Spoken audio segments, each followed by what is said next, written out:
Hey there everyone, Luke here, and as I said in the last video, for the next 2 weeks I am off work. Yeah, I'm off work, so got some time to rest, rejuvenate, do stuff that I want to do, whether it be continue with my writing, which by the way, 6 chapters of the next book done. Really enjoying writing this one, and hopefully when I get it done, hopefully you guys who ever watches this will be able to buy it, because it's a standalone. It's not connected to the trilogy in any way. So yeah, completely new original story. Well, I say original, no story is original anymore.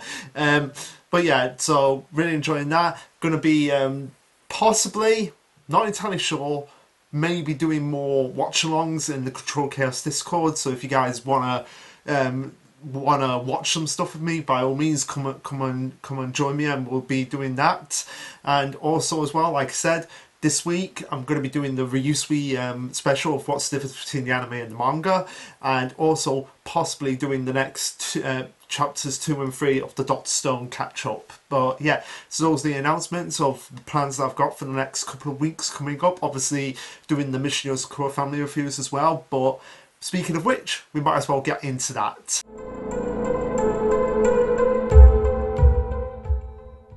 Okay, so this will be chapter 140, titled In the Library, which is kind of strange because I thought we weren't. I thought we were going to continue on talking about the other gold rank spies, but instead this week we got Kai and more of his relationship between him and Koricho, which was kind of strange. I was kind of expecting like Lord Ginga, the cyber demon computer whiz, and like what their connection to Shion might have been. But anyway, that's besides the point. This was a really nice chapter between Kai and Koricho, and also it gave us a chance to show us what Kai can actually do in a fight, which I think was kind of the point, and it kind of solidifies, okay, yeah, Kai is the head of the Spy Association for a reason, and we'll soon see in the chapter. But anyway, the chapter starts off with a colour page, quite a nice one of Kai and Koricho hanging out as we get Spy Holiday.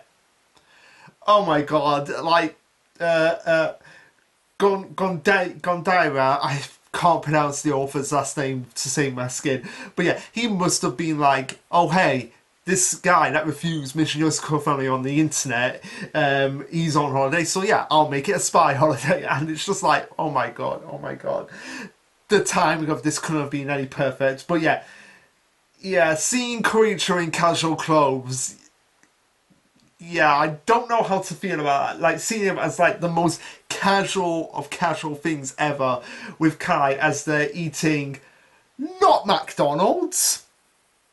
They're eating McDonald's, as a lot of anime like to do, which is kind of funny because in Toradora they actually do a knockoff of Starbucks, to the point that the main character in that series actually questions like, how have they not been sued already?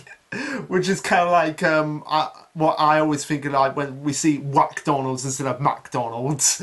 But anyway, it's a nice colour page. Just shows Kai and Koricho in a different light, in a more like, okay, nobody's coming to get us. We can actually finally have some fun for a change. So yeah, moving into the chapter proper, we have Kai and Koricho basically in the Spy Association library, which is this massive monolith of library. Like, it's huge. It's like, okay, you've got 1, 2, 3, 4, 5. You got like 6 stories of just like that are going around in a circle, kind of like the Tree of Ohara from One Piece.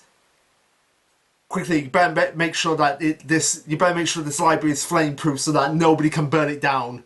We all know what happened in One Piece. Well, most of us do. Pyjams does not read One Piece, but yeah, for Pyjams, for your context, Tree of Ohara was basically a library of ancient history of the world, and the government didn't like that, so they burned it down. So yeah, that's kind of the reference I'm getting at here. But yeah, somebody make sure this place is flame-proofed at least, or better yet, you might want to get Emma, Ray, and Norman in here so that you can figure out so they can figure out how to deal with these things, because they've had a history of dealing with supernatural, unearthly forces, if you know what I mean. But anyway, they go on to say, oh, it's been a while since I was last in here. We used to come here a lot to kill time when we were younger.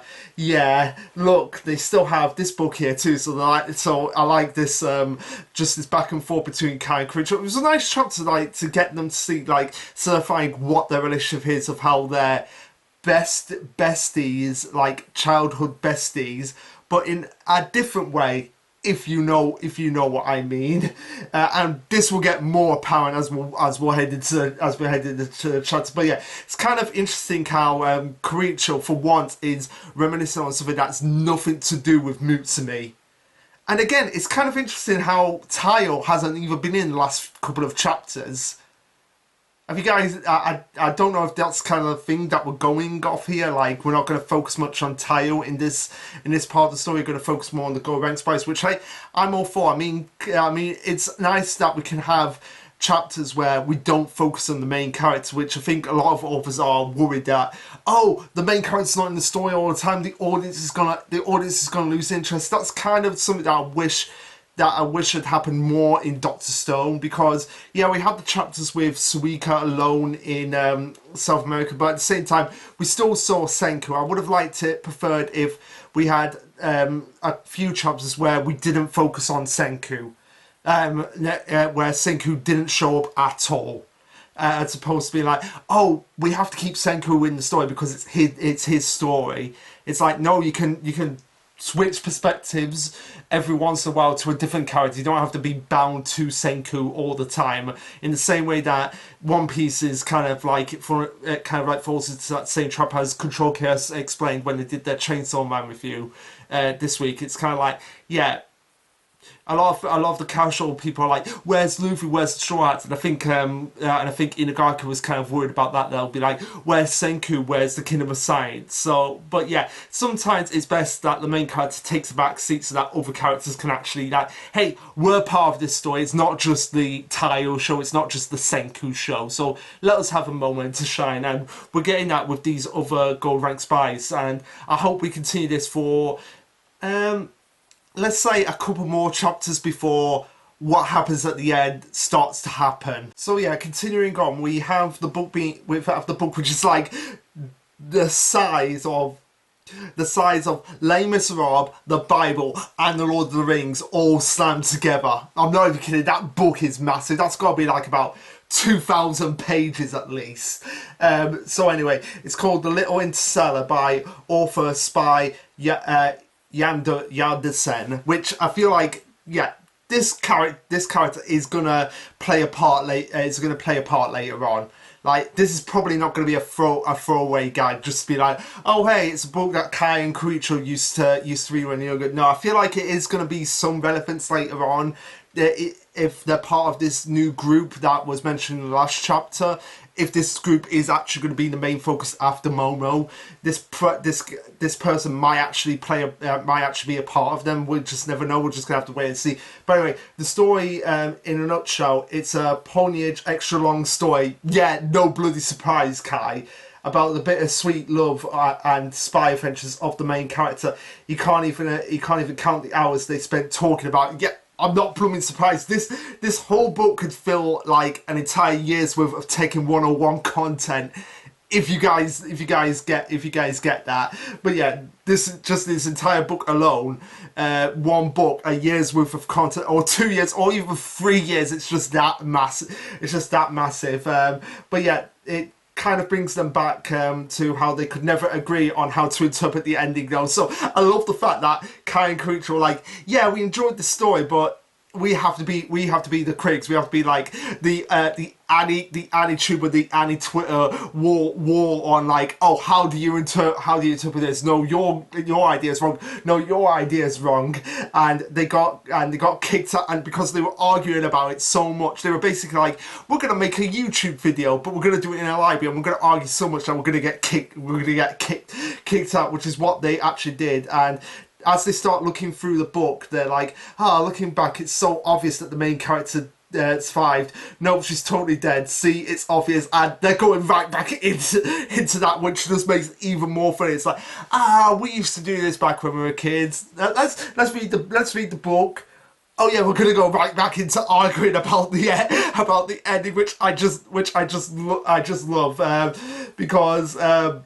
Because they still continue arguing even to the next chapter, even into the next page, where they're just like, Kai, since we're on the subject, let me inform you of something.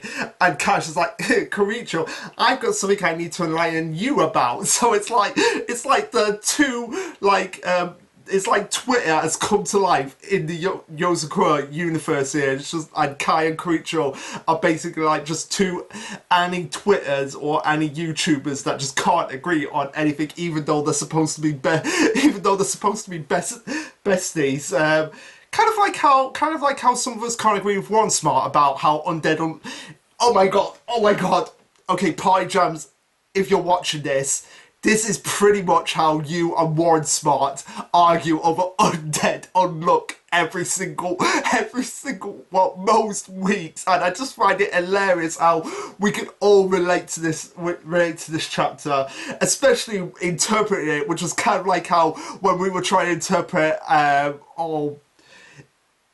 it was something to do with Ragnarok. You'll remember it. How you thought like, this doesn't make any sense with the whole Ragnarok in Undead Unluck, and One Smart was trying to justify it. So yeah, it's pretty much exactly like that. And I know you're going to be watching this, Party Jam, so I hope you get a kick out of this reference and how it's similar here. But yeah, they go on to say the main character accepted that living with his sinful past was a burden she had to bear. When she went to her car at the end, it was to go to see her lover. She's alive, so it's a happy ending. This is kind of ironic considering Creature is the one saying this, and saying it's a happy ending when he at the beginning of the story was one of the most creepiest individuals in the series, and I feel like this is kind of like setting up for something, or it's kind of like being seen as a parallel here, because the main character accepted that living with her sinful past was a burden she had to bear. So is this kind of like referencing Momo and Tsubumi and the Yozakura mother, or is it like referencing Taiyo Mutsumi? Is it kind of like referencing events here? Maybe Party Jams can give a comment, because I do read his comments and I do like them, and if he brings up something, I'll be like, oh yeah, that does make sense. So hopefully he can kind of interpret this in a way that makes sense. But Kai says, "Oh, you missed the part where she realised she doesn't deserve a happy life when she." Oh yeah, okay.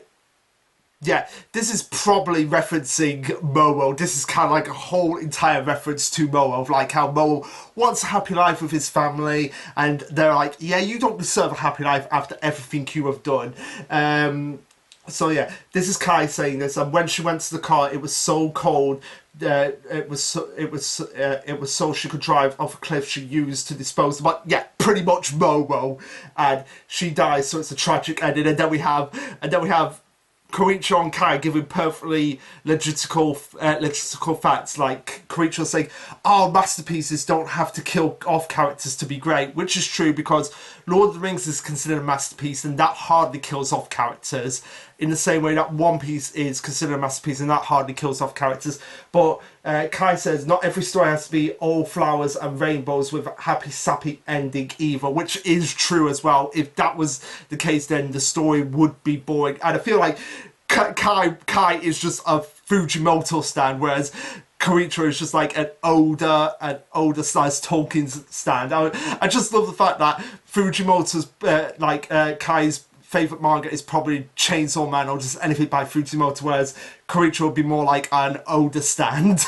It's just funny that way. But yeah, we see them getting a little bit up and close and personal, if you know what I mean.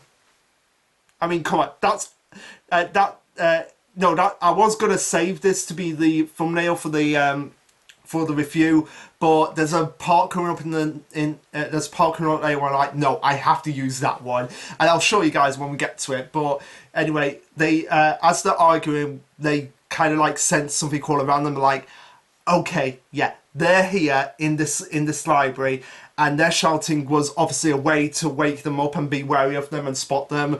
So they were basically like, okay, we're going to be the distraction. We're going to be like, oh yeah, we're going to argue and get their attention so that, okay, yeah, they're here and we know they're here, so we can move on to the next stage of the plan. They go on to mention that, okay, we've got 29 minutes to wrap this up, so yeah, we should be getting going here. And Creature's like, don't worry, you know I'm powerful, Kai, so I could take these guys out, no problem. And Kai's just like getting his face, like just doing like the comic relief of just pinching someone's face that you see in a lot of slice of life anime. It's just like, Creature, you've got to stop, and this results in Creature bumping Kai on the head and just asking, what the hell was that for? But Kai brings up a good point here, like, okay, yeah, your attacks are really powerful, but let's be real, the library is not the best place to go, because not the best place to do this, because there's a lot of documents here, and there's a lot of information and and political tell-all books and irreplaceable information. So yeah,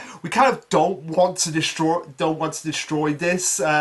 So we need to do this calmly and quietly as possible. So I'll handle this Koichiro, and Kai's just being like, okay, yeah, so you take the book, and while I'm doing this, read over it, and then you'll be able to see that my interpretation. So it's basically like Kai's just saying, like, yeah, I'm going to take care of this because your attacks could deal major damage to the documents, and I don't want to do that. So you read this and admit that my idea about this story is wrong, and I'm just going to take these guys. So see you later, Koichiro, as he runs off, and Koichiro's like, what just happened? Kai, get back here. There's no way I'm not going to let this slide. And I just want there to be just an entire chapter of just like Taio, Mutsumi, Kai, and Koichiro just arguing over different stories and how they're differently interpreted, because I feel like that would be an hilarious chapter to actually read. So now that we've had the light-hearted comedy moment from Kai and Koichiro, it's now time to get into the nitty-gritty and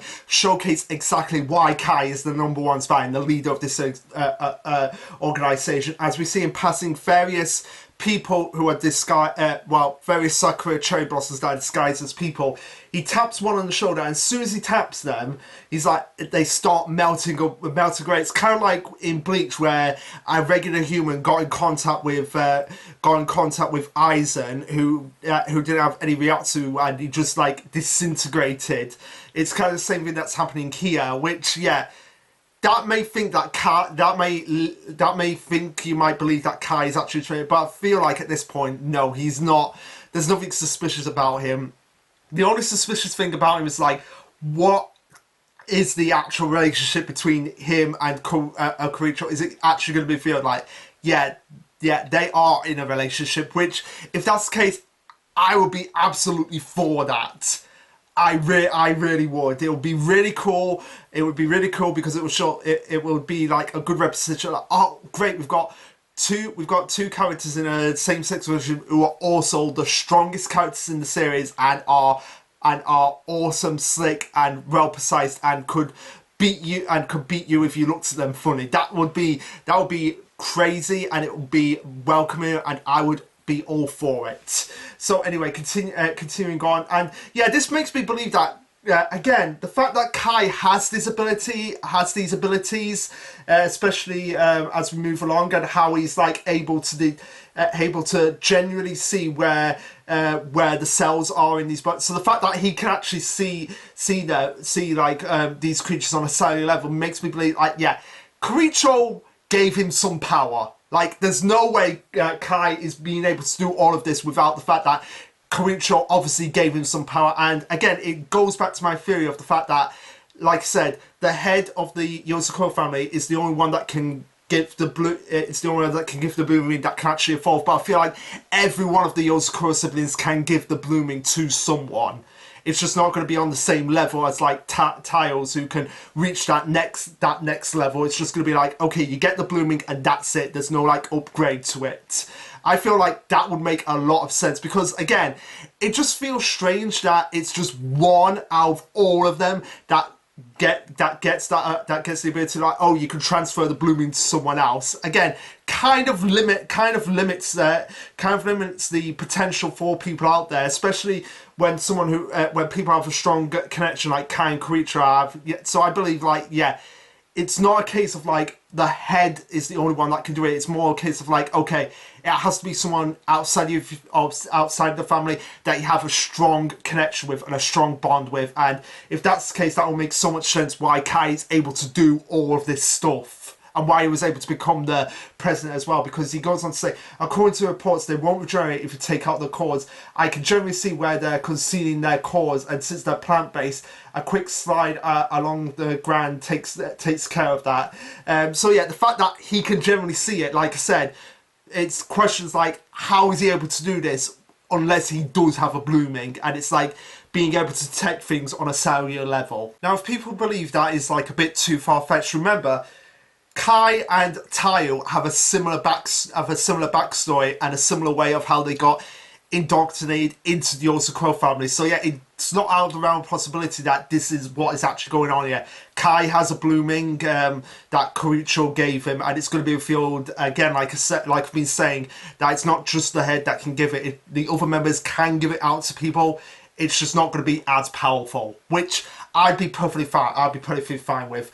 But anyway, continuing on, we have this other person coming along, a woman who Kai deduces that, oh, she's not a monster, she's a normal spy, and he says, like, okay, there's a top secret mission going on, so we need you to just move out of the way, because we've got this all under control before we see this person actually starting to engage in combat with Kai, who Kai, like, immediately notices, like, okay, yeah, okay, they're coming after me.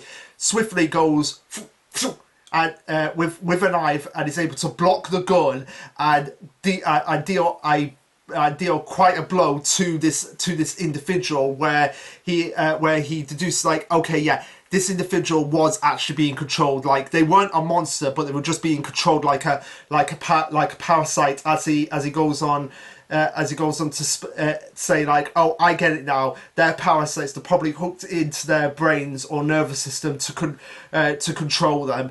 That's left them using the unique powers of each of their puppets too. So basically using them like puppets, which makes sense, because we do see a lot of that in a lot of fiction, of just like trees using people as sort of like puppets to control them, because of the fact, like, oh, they can embed their roots into the brain and the nervous system. So now that Kai has figured out, like, okay, what is going on here, how these plants are controlling people, he's able to swiftly deal with them, and yeah, does this in just like the most badass, awesome pose ever. Like, seriously, that is going to be the thumbnail for the video. Like, just the fact that how swiftly and effortlessly he dealt with them, again, showcases why Kai is the president.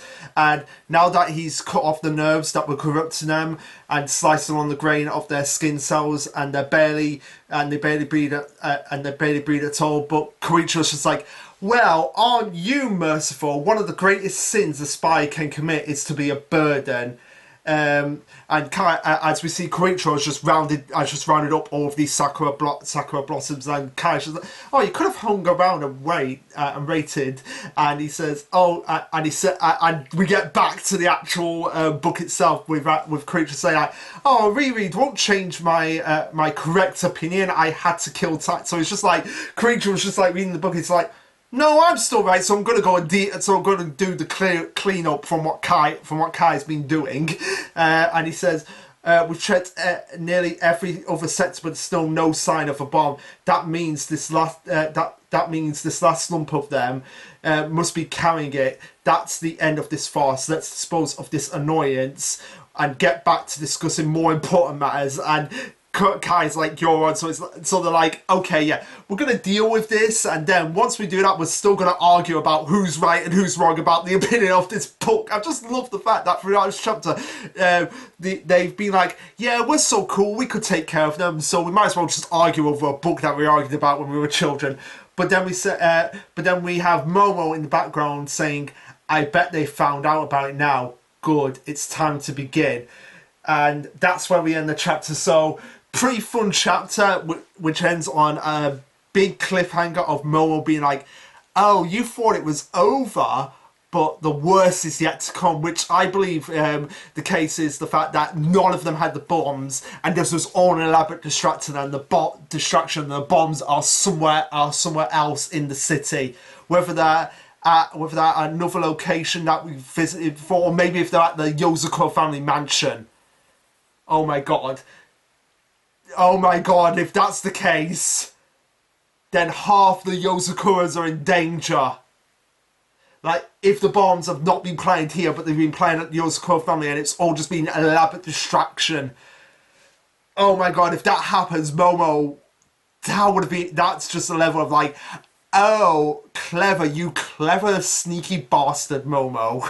But yeah, that's just the theory I have. I have no idea if that's going to be true, but yeah, I feel like I've been saying this for a few weeks now. This whole scheme of the bombs being in the spy network, that's all been a distraction, and they're actually somewhere else, and Momo's getting ready to activate them now. I don't want it to activate until possibly the end of, not next chapter, but the following chapter. I want a couple more chapters where we're like, okay, getting to know more of these gold rank spies and what they're all about. But anyway, guys, what did you think of this chapter? Let me know. Like, subscribe, comment, all that jazz. And this will be Lasherluke signing off. Later, guys.